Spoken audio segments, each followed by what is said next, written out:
om den her video, for at jeg så helt ærligt, så ved jeg faktisk ikke engang, hvad den her video, den skal handle om i dag. Men jeg tænkte bare, at det var hyggeligt bare faktisk at lave en hyggelig snakkevideo, sådan lidt update på mit liv, lidt hvad der sker, og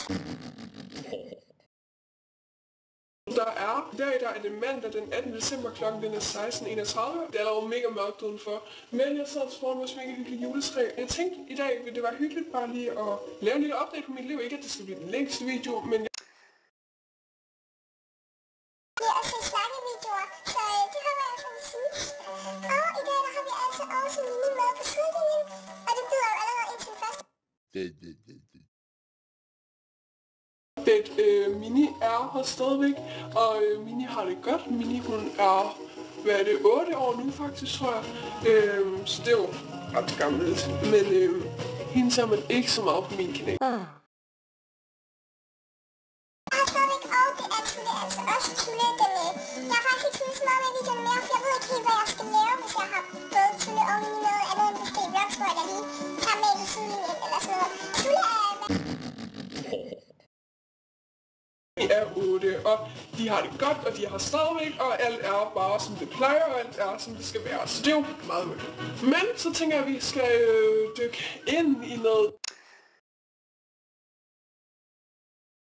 lidt mere, hvad kan man sige, stort i mit liv. Jeg ved ikke, om det er sådan, for mig er det virkelig stort, og jeg tænker også, at der er forholdsvis mange, der ved det, hvis jeg piller meget med mit hår selv.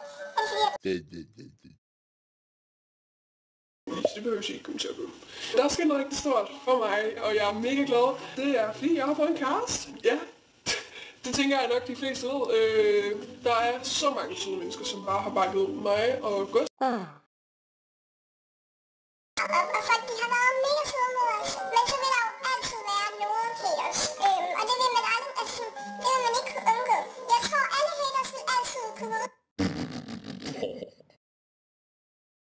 I verden, udpege en person, tag den person og finde et eller andet, man kan hate om den person.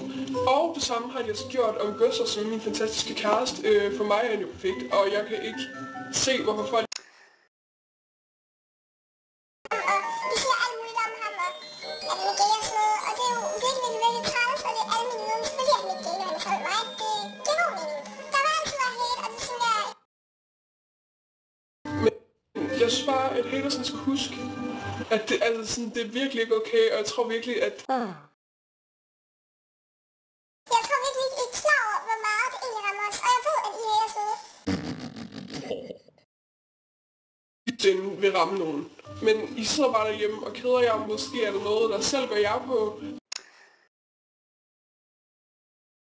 Og så derfor har jeg brug for at kaste alle jeres dårlige ting hen på andre, men det har jeg virkelig ikke behov for. Men man skal også huske, at der altid er nogle søde sociale medier, og det er altså bare dem, der gør mig godt så mega glad. Vi vil altid blive mega Pages vi har. Det gør virkelig en glad dybt ind i hjertet. 99% af kommentarerne er søde kommentarer. Vi kan sidde og læse 550 kommentarer på TikTok, hvis det skal være det. Og så er 500 og... så kan der være 2 onde kommentarer, og det er bare kun dem, man tænker på. Det er kun dem, der fylder, og det er kun dem, man kan huske, når man er færdig med at læse kommentarerne. Det, I siger til andre, skal jeg også huske at få tilbage til jer selv. Husk At stort set 99% af alle dem, der sidder derude og skriver noget, de tør ikke gå hen og sige det face to face. Og de vil også blive mega ked af det, hvis de fik det at vide. så husk nu. Det er et menneske med følelser, og det rammer virkelig folk. Også selvom man måske ikke rigtig giver udtryk for det, så rammer det folk. Og det giver folk nogle usikkerheder på sig selv, og det har virkelig også gjort noget med mig, Gustav. Men vi... Og vi er mega glade, og vi har det mega godt sammen. Vi må lukke alt det dårlige ude, og så lukke os 2 og alle jer gode mennesker ind i vores lille boble, og så må vi bare have de haters udenfor. Stop! Ja, det var jo både lidt om min kæreste, som er den bedste kæreste, og så var det også lidt om hate, som er et virkelig irriterende emne, men også mega vigtigt emne. Karaktererne giver sådan lidt både og, der er sådan lidt nogen, der siger 0, 2 og 7 og 4, men man kan ikke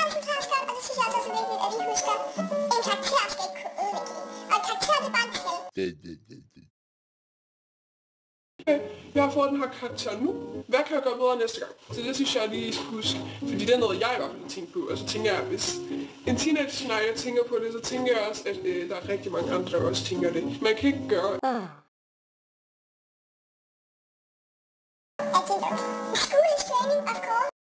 Jeg tænker, at skole er virkelig hårdt og virkelig kedeligt og optidligt hver dag. Det er jo også lidt hyggeligt i sidste ende. Altså, jeg har lige lagt syg med corona i en hel uge, og jeg er først i går-agtigt. Og sidste gang jeg corona, det var faktisk sommer. Det er ikke lang tid siden. Og nu er det jul, så fik jeg lige corona igen. Så jeg har haft corona 3 gange nu, hvilket jeg synes er sådan forholdsvis meget. Men den har jeg virkelig slemt. Lidt syg søndag, og det samme gjorde Gustav, vi har sovet sammen i weekenden, og så bliver vi mega syge søndag. Gustav bliver i hvert fald virkelig syg. Og en Marie-høn, der røg lige en Marie-høn ned. Men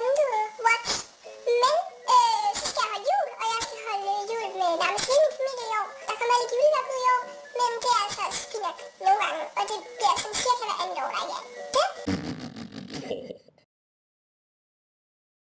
Jul, og vi skal holde det hele familien, og bare den tror jeg juletræet åbne gaver og spise god mad, og bare have kvalitetstid med familien, det glæder mig virkelig meget til. Altså jul, det føler jeg bare er noget af det mest hyggeligste på året.